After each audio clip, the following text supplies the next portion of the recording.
वंचित अच्छा श्रद्धा। आज सकाल 7टार द्वारफिटा नीति हो अन्य नीति होता सका धूप 11:05 भोगमंडप अपराह 1:19 उठी एपर्यंत महाप्रसाद पाई भक्त। प्रथम भोगमंडप उठा पर महाप्रभु मैलम हो बेश होगा पुनर्बार महाप्रभु पाखे भोग होता है। यापर श्रद्धालु माने महाप्रसाद पाई किंतु किछि सेवकों असहयोग पाई एपर्यंत भक्त माने अबढ़ा पाइबारु वंचित अछंती। सुआर महासुआर निजोग एथिपाई क्षति सहुछि बोली कहिसंती सुआर महासुआर निजोगर सभापति पद्मनाभ महासुआर। श्रीमंदिर महाप्रभु नीति में अहेतुक विलंबर खबर आसुछि। वर्तमान सुधा महाप्रसाद पाइबारु वंचित अछंती श्रद्धालु। आज सकाल 7टार द्वारफिटा नीति होता अन्य नीति धीरे धीरे बढ़ीला किंतु जहाँ सूचना आसुछि किछि सेवायतंकर असहयोग फलरू असहयोग जोगु श्रद्धालु माने महाप्रसाद पाई पारि नाहंती।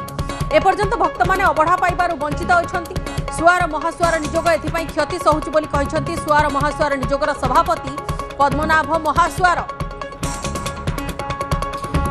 श्रीमंदिर महाप्रभु नीति में अहेतुक विलंब होतिबार खबर सामना को आसी जहाद्वारा क्षति सहिछि सुआर महासुआर निजोग एवं एने की सुआर महासुआर निजोगर सभापति पद्मनाभ महासुआर सूचना दैछंती। जोपरि भाव में किछि सेवकों असहयोग एपर्यंत भक्त मैंने अबढ़ा पाइबार वंचित होता से दाबी करुछंती। सहयोगी अक्षय कुमार मिश्र अच्छा अवस्था फोन लाइन में। अक्षय प्रकृत घटना कौन होइछि काहेकि वर्तमान पर्यंत भक्त मानकु अबढ़ा मिल पारि नाही?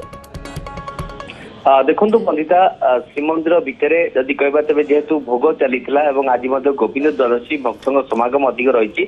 किंतु गोटे पटे भोग समय भितरकाट पाखे किसी वीवीआईपी भक्तों को लेकिन दर्शन करवा जहाँ नहीं खुंटिया निजोग जो अच्छी खुंटिया मेकअप सेवायत से श्रीमंदिर कमांडर को विरोध करते कारण कमांडर कहीं वीवीआई भक्त को से समय पठाउन वीवीआई भक्त किए तार एक तालिका दिंतु ये भाव से एक अभावन परिस्थिति देखा विवाद परिस्थिति जहाँफल कि साधारण भक्त से समय बाहर अपेक्षा करते किंतु वीआईपी भक्त जाकि दर्शन करुले भितरकाट पाखे तेणु यही घटना को लेकिन विवाद सृष्टि होता जहाँ नहीं नीति विशृंखला देखा जाता जदि कहवा संपूर्ण भाव में जदि कह 3 घंटारू अधिक समय धरी यही विशृंखला देखा जाता विशेष महाप्रभुंर सकाल धूप और सहित भोग प्रथम भोगमंडप बसी द्वितीय भोगमंडप बसी तापर महाप्रभुंर बेश मैलम हो पुणी थे पानी पड़ी पुणी भोग उठी था किंतु यही भोगमंडप पर ही प्राय दिन 20 मिनिट नीति बंद हो रही भोगमंडप उठी नीति बंद हो रही नीति आ त्वरित हो पार ना जहाँफल एक विवाद परिस्थिति देखा जाता भक्त मैंने असंतोष व्यक्त करते कारण यही समय विवाद सृष्टि होता सहित कौन श्रीमंदिर प्रशासन अधिकारी मैंने जोग दे ना समाधान बाट काढ़ी ना 3 घंटा पर जेतु बाध्य जिलापाल पहुंचले उभय सहित आलोचना करते 1 मास भितर यार आलोचना मध्यम समाधान बोली प्रतिश्रुति देते देवापर एवं नीति त्वरित होती किंतु आज दिन में 3 घंटा नीति विलंब महाप्रभुंर भोग लगी सारी किंतु भोग बाहरी पार ना जहाँफल विवाद देखा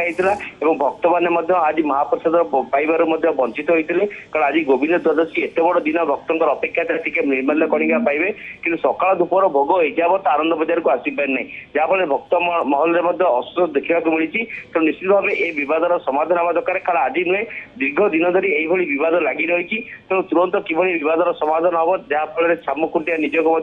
आज प्रतिक्रिया दी कहते कि बद समाधान हवा दरकार ना आगामी दिन में आहरी बड़ विशृंखला परिस्थिति सृष्टि कर तेणु कि भाव दर्शन कारण साधारण भक्त मैंने दर्शन वंचित होती कहीं समय भितर वीवीआईपी दर्शन को भक्त को लेकिन भितर दर्शन कर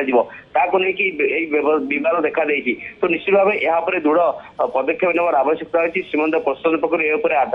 आपस आलोचना कर पदक्षेप ना आगामी दिन यह एक विराट रूप नब कारण आगे रथयात्रा अच्छी महाप्रभु चंदन यात्रा अच्छी तो निश्चित भाव एवं जब यत्नवान न हे श्रीमंदिर प्रशासन तेज आगामी दिन यही विशृंखला आहरी बढ़ी बढ़ी भक्त मैंने दर्शन और महाप्रसाद पाइबार वंचित हे तो निश्चित भाव यहाँ भक्त मान असंतोष बढ़ार लगी देखा जिलापाल आलोचना पर एवं नीति बढ़ी आउ कि समय पर अर्थात बोधे 5टा बेलू प्रसाद बाहर भक्त मैंने पाइबे किंतु यही बद जमी आगू न हुए